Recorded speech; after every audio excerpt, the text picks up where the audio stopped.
So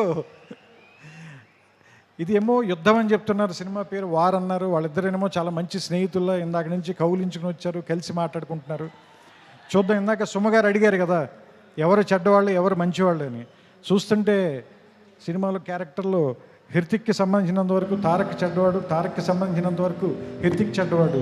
కానీ వాళ్ళిద్దరు మాత్రం చాలా మంచిగా చేస్తారు అనిపిస్తుంది ఈ సినిమాలో.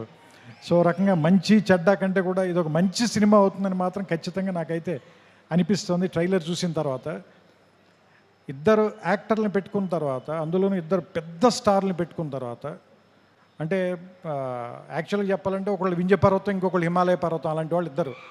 అలాంటి వాళ్ళిద్దరిని ఒకే చోట కూర్చోబెట్టి వాళ్ళతో సినిమా తీయాలి అంటే నిజంగా అయాన్కి హ్యాట్స్ ఆఫ్ చెప్పాలి. ఇలాంటి ఇద్దరిని బ్యాలెన్స్ చేయటం అంత ఈజీ కాదు.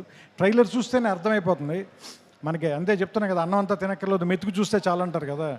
ట్రైలర్ చూస్తే తెలిసిపోతుంది మనకి. 2 నిమిషాలు చాలు, 2 గంటలు ఎలా ఉంటుందో మనకు అర్థమవుతుంది, రాబోయే 2 గంటలు ఎలా ఉంటాయనేది.